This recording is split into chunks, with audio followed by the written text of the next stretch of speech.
오늘 시우가 교회에 와서 맨 처음 한 일이 뭘까요? 시우가 누구냐고요? 이용건 육사의 아들, 그 이름은 누굴까요? 이기현 집사님 손주가 시우인데요. 시우가 오늘 교회에 와서 맨 먼저 한 일이 무엇일까요? 기도했을까요? 인사했을까요? 궁금하시죠? 시우는 언제든지 똑같습니다. 교회 맨 처음 나오면 저 유아실에 들어가 있는데요. 유아실에 사는 일이 뭔가 하면 우리 할아버지 어디 계시나? 우리 할머니는 어디 있지? 관심이 거기입니다. 그래서 할아버지 있는 쪽만 보고 있는 거예요. 사모님이 가서 인사를 해도 뒤전이요, 이거. 뒤전. 왜요? 중요한 게 할아버지 얼굴을 봐야 되기 때문입니다. 아마도 시우는 오늘 예배당에 나올 때 할아버지 얼굴을 그리면서 나왔을 것입니다. 여러분은 어떠세요? 오늘 무엇 때문에 이 예배당에 나오셨습니까? 누구를 만나러 오셨습니까? 그렇다면 누구와 먼저 인사는 하셨습니까? 하나님과 먼저 인사하셨나요? 저희가 집사 시절에는 무슨 일이 있었는가 하면 예배당에 올 때 절대 옆 사람하고 인사도 안 했습니다. 그렇게 배웠으니까요. 가장 먼저 하나님께 기도하고 그 다음에 인사하라고 그렇게 배웠던 적이 있습니다. 그런데 요즘 생각을 해보니까 참 해도 너무했다. 그 안에 하나님이 계시다고 네가 성전인 줄 모르냐고 늘상 그렇게 가르쳐놓고 뒷전에 가서는 야 하나님 만나러 와가지고 왜 그 사람하고 인사해? 하나님하고 먼저 인사해야지. 이런 식이 된 게 우리의 모습들이었습니다. 하지만 우리가 사모하는 것이 무엇인가에 따라서 그것은 정말 달라집니다. 하나님을 사모하면 하나님을 찾게 되어 있고, 세상을 사모하면 세상 것이 내 머릿속에 있을 수밖에 없는 겁니다. 우리는 나이가 들어서요 화장만 잘하는 게 아니에요. 분장만 잘하는 게 아니에요. 새침도 잘 띱니다. 아닌 것처럼. 그래서 실제로는 진짜 좋아하는 것이 있는데도 가만히 숨겨놓고 하나님 좋아하는 것이냐. 왜냐하면 여기는 어디예요? 교회니까. 우리 자신을 좀 돌아봐야 되겠습니다. 오늘 시우를 보면서 야 네가 진짜다. 네가 진짜다 그 생각이 들었습니다. 제가 언젠가 한번 예배 드리다가 그렇게 말씀드린 적이 있잖아요. 저 뒤에서 제 제자 아들이라고 합니다만 그 아들의 자녀들이 와가지고 저를 향해 손 흔드는 거 제가 손 이렇게 흔들어 준 적이 있는 거 아시죠? 관심이, 우리의 관심이 과연 어디에 있는가? 이게 너무나도 중요하다고 하는 겁니다. 요한복음 7장에는 유대인들의 절기인 초막절이 등장을 합니다. 초막절은 이스라엘 백성들이 광야에서 초막을 짓고 살았던 때를 기억하며 후세들을 가르치는 일로 시작이 되었습니다. 그래서 지금도 그 절기만 되면 정통 유대인들은 자기 집 옥상이나 마을 공터에 초막을 짓고 일주일 동안 아이들과 함께 보냅니다. 그들의 초막이 어떻게 생겼을까 좀 궁금했습니다. 그런데 이번에 성지순례를 가서 직접 그들이 만들어 놓은 초막을 보니까 저는 천막 치는 줄 알았습니다. 근데 천막이 아니고요. 나무로 벽을 만들었더라고요. 가림막입니다. 하늘을 향해서는 텅 비게 터놓았습니다. 그리고 우리식으로 하면 그 합판으로 이렇게 만들어 놓은 판때기에다가 안에다가 하나님 말씀을 기록해 놓았습니다. 물론 히브리어로 기록이 되어 있죠. 너는 이 말씀을 기억하라. 거기까지밖에 제가 못 읽었습니다. 나머지는 읽을 수가 없어요. 저도 히브리어를 전공한 사람이 아니니까요. 요즘 히브리어는 옛날 성경에 나오는 히브리어하고 달라가지고 모음이 기록이 안 되어 있어서 읽을 줄도 모르겠습니다. 그런데 앞에 건 어떻게 읽었냐고요? 성경 내용하고 똑같이 되어 있으니까. 그래서 그들의 마음이 어떠한가, 그들이 무엇을 사모하고 있는가 하는 것을 알게 되었다고 하는 것입니다. 유대인들이 이 절기 초막절을 지키는 때로부터 약 6개월쯤 지나면 그들의 가장 큰 명절인 유월절이 시작됩니다. 그러니까 예수님께서 십자가에 못 박혀 죽으시는 때가 언제죠? 유월절. 그 유월절로부터 지금 딱 6개월 전쯤에 오늘 본문의 말씀이 시작이 되고 있는 겁니다. 오병이어 사건 이후에 몇 차례 소동이 있기는 했지만 그때쯤에는 예수님께서 하시는 일에 대한 소문이 바다하게 이스라엘 온 땅에 퍼져 있었고 따르는 무리들도 제법 많았습니다. 더구나 갈릴리 지역은 남방의 예루살렘보다는 비교적 안전한 지역이었습니다. 왜냐하면 갈릴리 지역에는 열심당원들이 많지 않기 때문입니다. 예루살렘은 달랐습니다. 예루살렘은 유대인들이 자기들의 율법 해석을 하고 있는 것과 달리하는 사람들은 누구든지 죽이든지 또는 잡아서 옥에 가둬버리려고 혈안이 되어 있는, 아니 그 일에 목숨을 건 열심당원들이 있었습니다. 우리가 잘 아는 바울이 그러한 인물 가운데 한 사람이었습니다. 그래서 유대교의 지도자들과 바리새인들은 어떻게 해서든지 예수님을 처치해버리고자 혈안이 되어 있습니다. 그것이 예루살렘입니다. 유대인에게 있어서 3대 절기인 유월절과 매추절 그리고 초막절에는 예루살렘이 사람들로 넘쳐났습니다. 그날에는 유대인 남자들은 모두가 예루살렘 성전으로 가서 제사를 드려야만 했습니다. 유대인 남자는 성인이 된 남자를 이야기합니다. 이스라엘 자손에게 말하여 이르라. 7째 달 15셋 날은 초막절이니 여호와를 위하여 1회 동안 지킬 것이라. 그래서 초막절은 유대인의 종교력으로 7월 15일부터 일주일 동안 지키게 됩니다. 우리식으로 하면 14일 저녁부터입니다. 왜 그날을 택했을까요? 요즘 같지 않고 옛날에는 다 달을 중심으로 그 민족의 절기들이 정해져 왔습니다. 왜냐하면 달이 가장 크고 환하게 비추는 날, 그날을 우리도 대보름이라고 부르고 그 보름을 기점으로 해서 우리가 농사도 또한 모든 일들을 계획하고 준비하는 일도 해왔습니다. 마찬가지입니다. 이들도 그와 같은 모습으로 하나님의 명을 줬는데 초막절은 7월 15일입니다. 그때로부터 일주일, 대략 요즘 태양력으로 하면 10월 둘째 주 정도 되는 때입니다. 이들에게 있어서 종교력으로 7월은 대단히 중요합니다. 성경 말씀을 보면 7째 달 곧 그 달 첫날은 너희에게 쉬는 날이 될지니 이는 나팔을 불어 기념할 날이요 성회라. 어떤 노동도 하지 말고 여호와께 화제를 드릴지니라. 화제는 불로 태워서 드리는 제사를 의미합니다. 흔히 여러분들이 잘 알고 있는 5대 제사 가운데 번제가 여기에 해당이 됩니다. 번제를 드릴 때는 자신을 태우는 것처럼 그렇게 드리는 겁니다. 자신을 태운다 그 말은 죄악을 다 불살라 버린다는 의미를 담고 있습니다.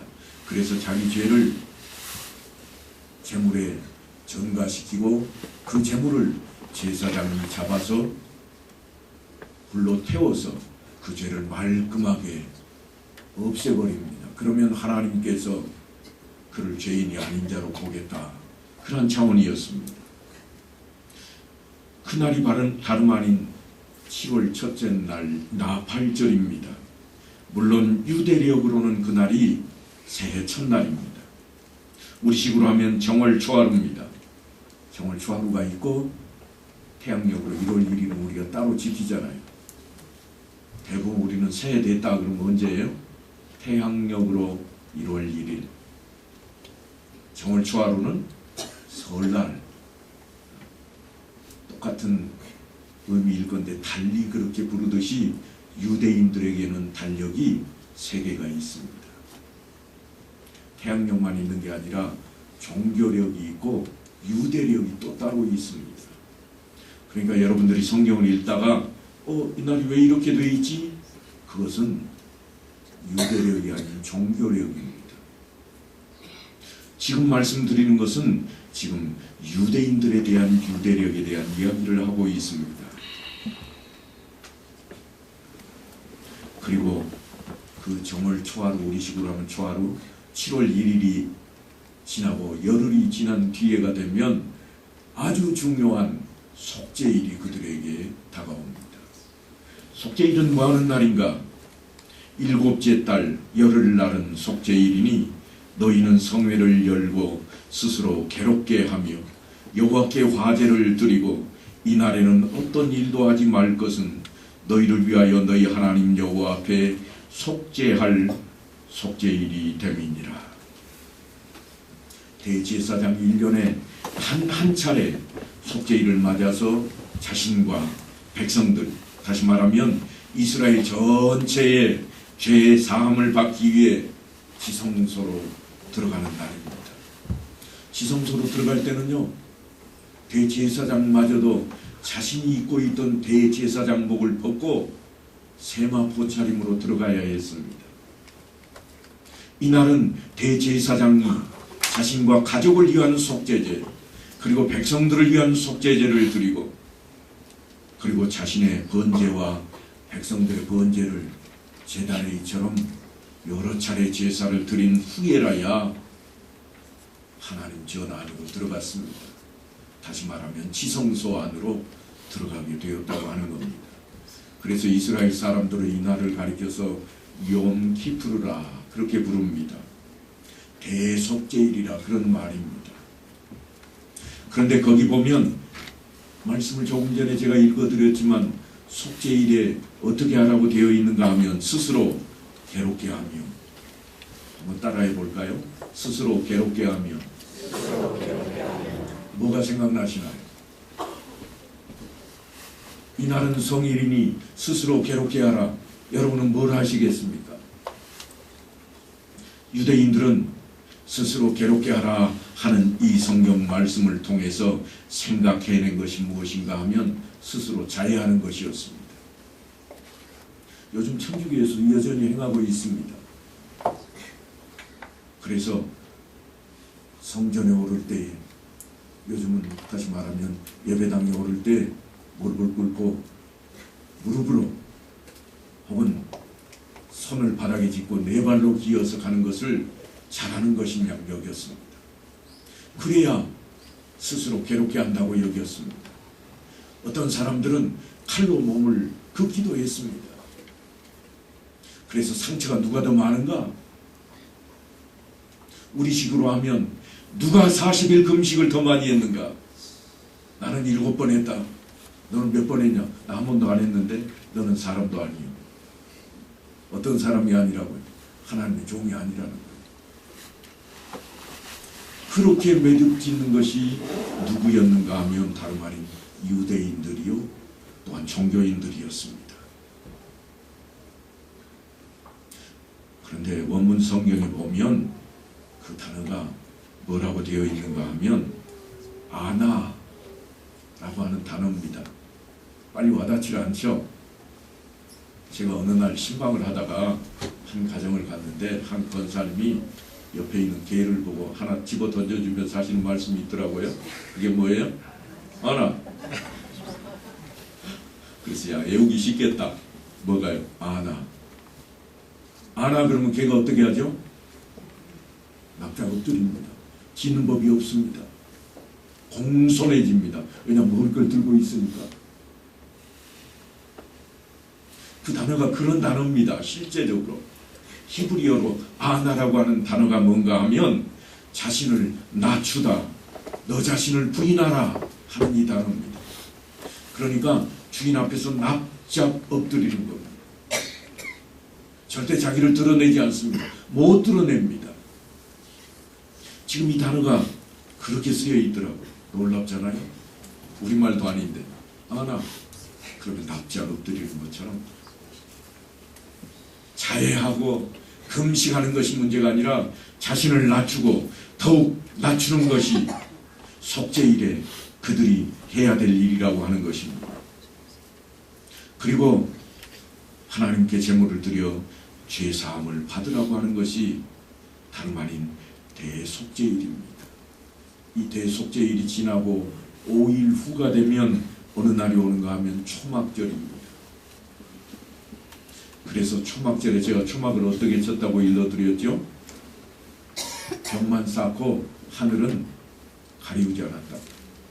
저는 처음에 초막을 어떻게 생각했는가 하면 장막으로 생각을 했습니다. 그래서 장막을 치면 옆에는 사람이 드나들지만 위에는 다 가리잖아요.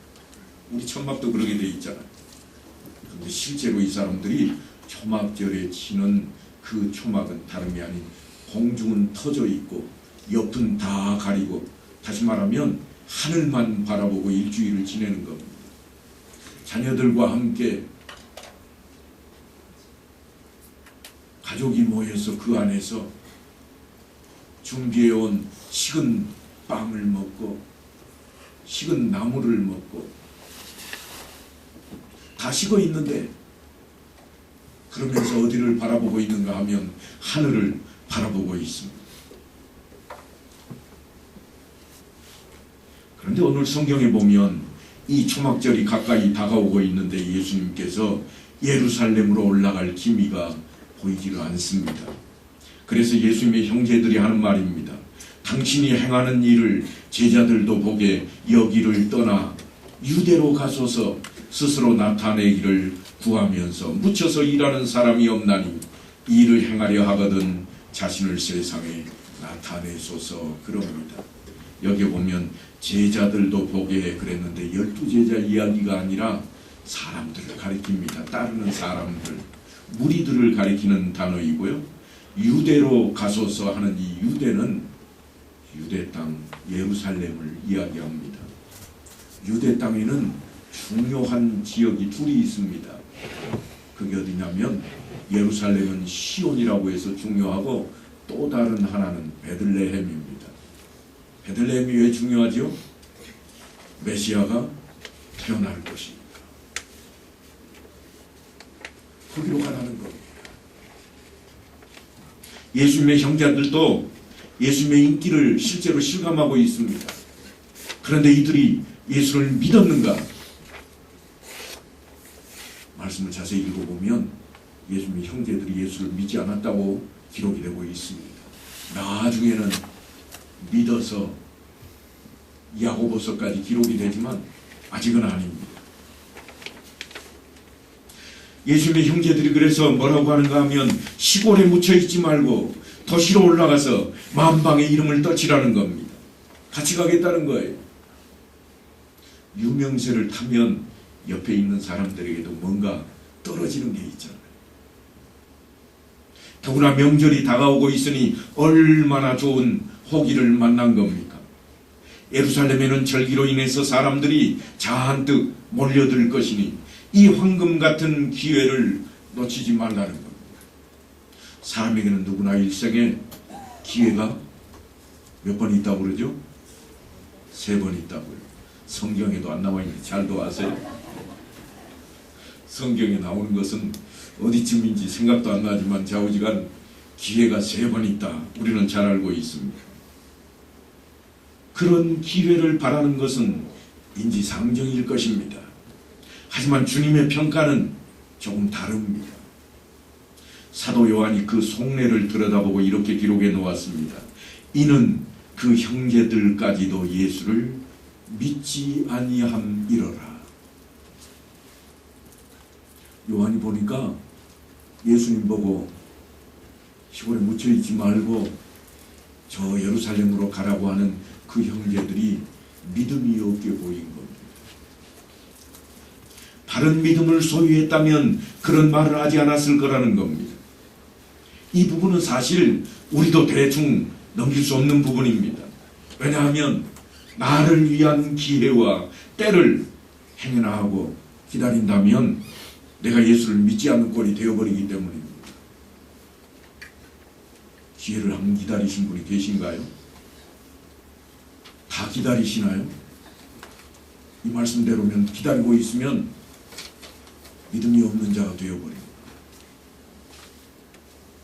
이런 사실이 단적으로 드러난 사건이 있는데 가이사랴 빌립보에서 있었던 일입니다.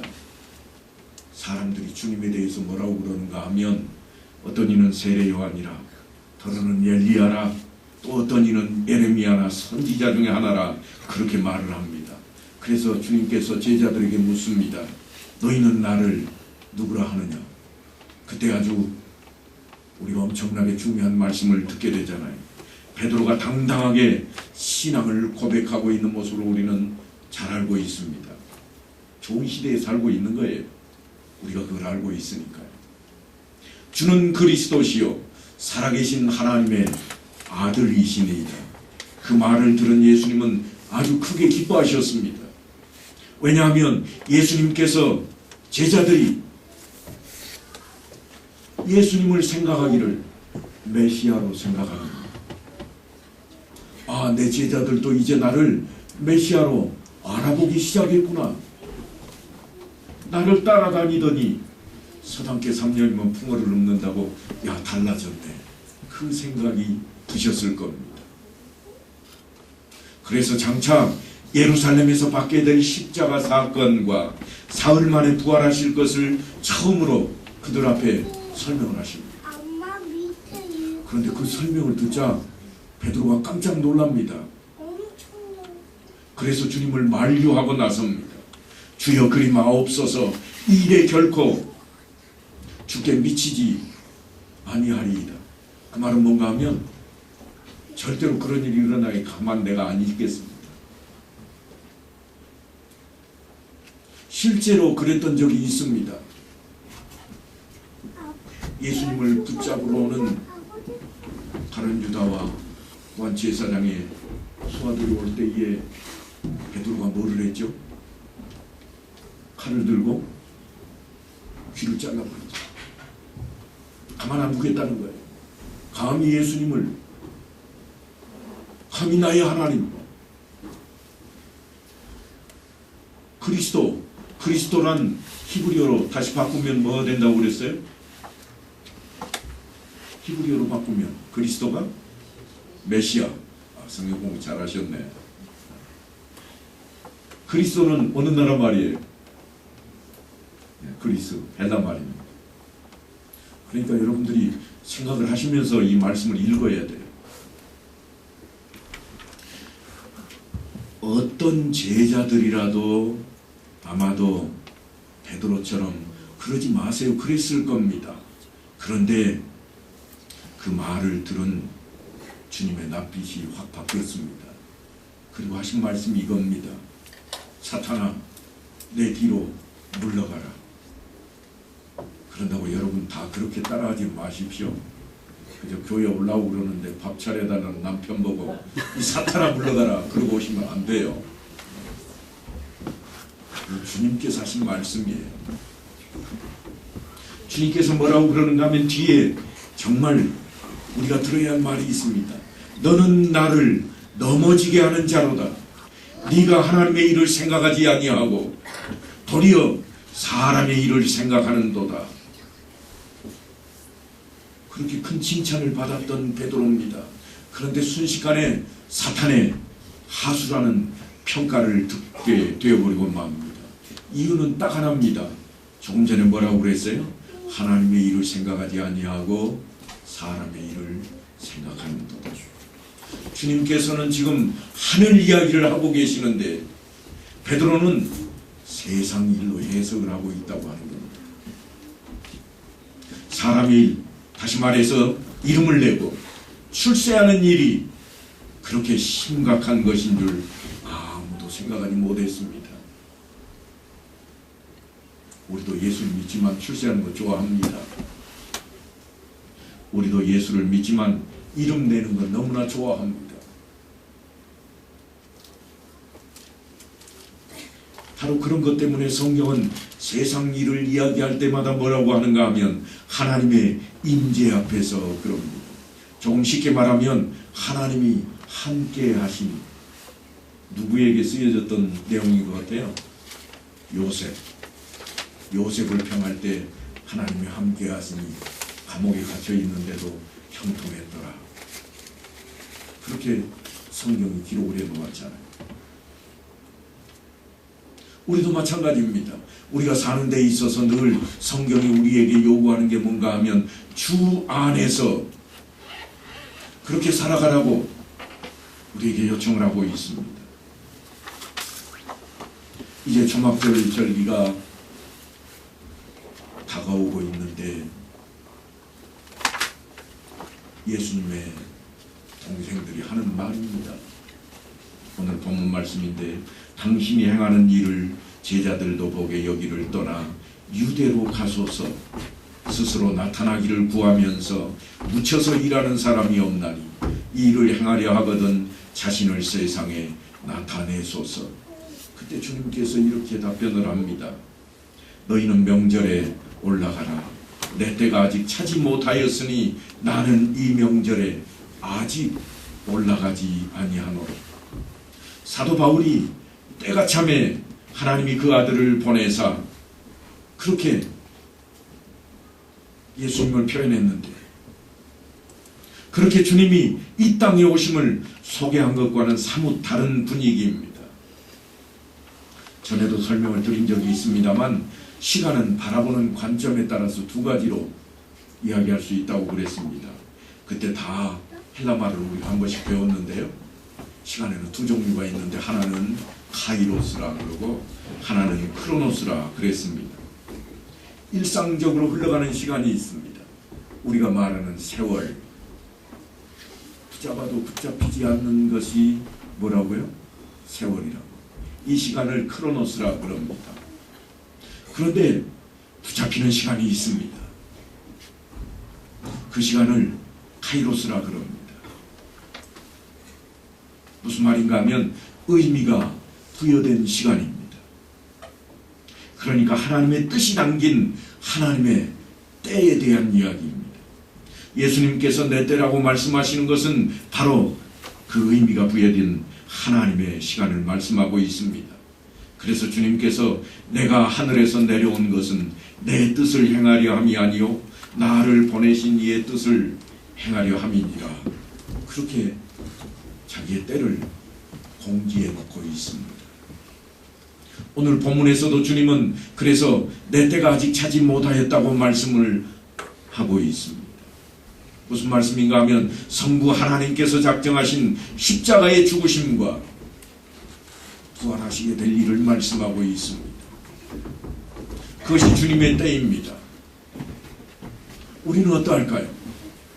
우리도 가만히 보면 이제나 저제나 하나님의 때를 기다리고 있는 모습이 우리 안에 다 있습니다. 그런데 어떤 때인가 하면 하나님께서 내 앞길을 활짝 열어주시고 능력을 마음껏 발휘하며 신나게 살 수 있도록 해주시기를 원하는 겁니다. 그런데 사실 따지고 보면 그것은 하나님의 이름으로 포장을 해놓은 나의 때입니다. 우리는 그 기회를 바라고 있습니다. 그러니까 내가 원하고 바라는 내 때와 주님께서 말씀하시는 주님의 때는 전혀 다른 차원인 것입니다. 바벨탑 사건을 우리는 익히 들어서 잘 알고 있습니다. 바벨탑은 이렇게 쌓기 시작합니다. 문명이 발달하면서 사람들이 한 곳으로 모여들기 시작했고 그곳은 곧 도시로 자리 잡기 시작합니다. 그리고 사람들이 하는 말이 자 성읍과 탑을 건설하여 그 탑 꼭대기를 하늘에 닿게 하여 우리 이름을 내고 온 지면에 흩어짐을 면하자 그렇게 탑을 쌓아 올립니다. 흔히 바벨탑은 하나님에 대한 반역이라고 말하지만 사람들이 하나님을 반역하려고 시작했던 일은 아닙니다. 흩어지는 것을 면하고자 했습니다. 그래서 몸부림치는 인생들의 행동입니다. 그런데 그 방법이 뭔가 하면 자기들 힘으로 이름을 세상에 내는 것입니다. 그래서 그 결과가 어떻게 됐는가 하면 커다란 혼란이었습니다. 여호와께서 거기서 온 땅의 언어를 혼잡하게 하셨음이니라. 여호와께서 거기서 그들을 온 지면에 흩으셨더라. 바벨탑을 쌓은 것은 인간적인 생각과 방법이었습니다. 그렇다면 하나님의 방법, 하나님의 생각은 어떤 걸까요? 똑같은 이야기가 창세기 12장에 등장을 합니다. 그 유명한 아브라함의 이야기입니다. 어느 날 하나님이 아브라함을 찾아오셨습니다. 너는 너의 고향과 친척과 아버지의 집을 떠나 내가 네게 보여줄 땅으로 가라. 그래놓고 아브라함에게 약속하시기를 내가 너로 큰 민족을 이루고 네게 복을 주어 내 이름을 창대하게 하리니 너는 복이 될지라. 그러니까 바벨탑을 쌓고 있는 사람들이 함께 모이는 것이 문제가 아니었습니다. 더군다나 그들이 이름을 내는 것도 문제가 아니었다고 하는 겁니다. 지금 그들이 갖고자 했던 흩어짐을 면하고 그래서 많은 무리를 이루고 이름을 내고자 했던 대로 하나님께서 오히려 아브라함에게 큰 민족을 이루고 그의 이름이 창대하게 해주시겠다고 약속을 하고 있지 않습니까? 무슨 이야기인가? 하나님의 때에 대한 이야기입니다. 하나님의 뜻이 담긴 시간이 되어야 한다는 겁니다. 우리가 늘 교리를 배우면서 했던 이야기가 있잖아요. 사람의 제일 되는 목적은 뭐라고요? 잘 아시네. 그러면 자기 잘났다고 하면 안 되잖아요. 자기 이름 내는 거 하면 안 되잖아요. 그 이야기, 동일한 이야기가 여기에 이렇게 등장하고 있는 겁니다. 하나님께서 아브라함을 부르실 때에 그는 늙었고 그러나 후손이 없어서 더 이상 자신의 이름을 낼 수도 없고 또 대를 이을 사람도 없는 그를 택하셨습니다. 창세기 15장에 보면 오죽하면 아브라함이 종인 엘리에셀을 내 대를 잇게 하겠다고까지 이야기했겠습니까? 그런데 하나님의 말씀을 따르기만 하면 이름도 창대하게 해주시고 또한 대를 잇는 것뿐만 아니라 큰 민족을 이루어 흩어지는 것을 연하게 할 뿐만 아니라 다른 사람들에게까지 복을 나누어주는 복의 근원으로 삼겠다고 하는 것입니다. 여러분 마음에 새겨야 됩니다. 자신의 능력과 자신의 힘으로 이름을 내려고 하는 사람은 마치 바벨탑을 쌓아 올렸던 사람들처럼 무너진 탑 아래에서 흩어지고 주저앉는 그러한 모습이 될 것이지만 비록 연약하고 부족할지라도 하나님의 뜻을 따르면 언젠가는 충만하게 하심과 언젠가는 광명을 맛보게 하시는 하나님의 시간이 우리에게 임한다고 하는 것입니다. 하지만 오해하지 말아야 할 것이 있습니다. 하나님의 때를 산다고 하는 것은 교회 일에 열심을 내고 전도하고 선교하는 삶을 사는 것이 아닙니다. 늘 제가 말씀을 드리지만 그것은 하나님의 은혜 안에서 우리가 마땅히 살아야 할 신앙생활입니다. 다 목회자가 되겠습니까? 다 선교사가 되겠습니까? 아니에요. 그런 것을 요구하시는 하나님이 아닙니다. 그렇다면 뭔가 아브라함은 본토 친척 아버지의 집을 떠났습니다. 그래서 이제 자기 방식으로 자기 이름을 내고 그래서 대를 잇는 일을 중단해버리고 하나님의 말씀대로 살겠다고 하는 겁니다. 물론 아브라함도 다른 사람들처럼 의식주를 위해 살았습니다. 다른 사람들과 동일하게 우여곡절이 있습니다. 그러나 다른 사람들과 그가 달랐던 것은 언제나 반드시 하나님의 말씀에 순종했다고 하는 것입니다. 그는 놀랍게도 100세에 얻었던 아들 이삭을 바치라는 말도 안 되는 그런 명령까지도 순종을 했습니다. 그래서 그가 받은 것이 무엇인가? 여호와 이레, 그 놀라운 축복을 그가 받게 되었습니다. 믿음의 조상이라는 반열에 오르게 된 겁니다. 우리가 하나님의 때를 산다고 하는 것은 무슨 신령하고 특별한 것이 결코 아닙니다. 사도 바울은 하나님이 우리를 사랑으로 택하신 이야기를 두 가지로 해석을 해놓고 있습니다. 첫째로는 무슨 일을 하든지 마음을 다하여 주께 하듯 하고 사람에게 하듯 하지 말라 하는 것입니다. 우리도 그렇게 애를 써야 됩니다. 그리고 또 너희는 평강을 위하여 한 몸으로 부르심을 받았나니 너희는 또한 감사하는 자가 되라 그랬습니다. 이것이 그리스도 예수 안에서 너희를 향하신 하나님의 뜻이라고, 다른 것이 아닌 항상 기쁘게 살고 쉬지 않고 하나님을 찾고 범사에 감사하는 그것이 우리가 살아야 할 신앙생활이라고 사도 바울은 그렇게 이야기하고 있습니다. 그렇게 살았던 인물이 있습니다. 누군가 하면 대표적인 인물이 이삭입니다. 이삭을 세상적으로 보면요, 대책도 없고 개념도 없는 정말 생활력 없는 사람처럼 보입니다. 이삭은 한동안 이방인의 땅인 그랄 지역에서 살아갔습니다. 그는 목축업을 하는 사람입니다. 그러니까 초장을 찾아 늘 이동했습니다. 가는 곳마다 그가 하는 일은 우물 파는 겁니다. 물이 있어야 가축들이 먹으니까요. 물이 귀한 중동에서 우물은 아주 중요합니다. 생명입니다. 그런데 그 지역 사람들에게 우물을 빼앗깁니다. 그래서 또 다른 데로 이동을 합니다. 또 우물을 팝니다. 하지만 또 빼앗겼습니다. 몇 번이나 그랬는지 모릅니다. 르호봇이라고 하는 곳에 가서야 싸움이 멈췄습니다. 그리고 드디어 이삭이 부엘세바로 자리를 옮깁니다. 자리를 옮긴 이삭이 어떠했는가 성경이 이렇게 묘사합니다. 이삭이 그곳에 제단을 쌓고 여호와의 이름을 부르며 거기 장막을 쳤더니 이삭의 종들이 거기서도 우물을 팠더라. 단을 쌓았다고 하는 것은 하나님 앞에 감사의 제사를 드렸다는 것입니다. 그때 그랄 지역을 다스리던 아비멜렉 왕이 군대 장관을 대동하고 이삭을 찾아옵니다. 이삭이 깜짝 놀랐습니다.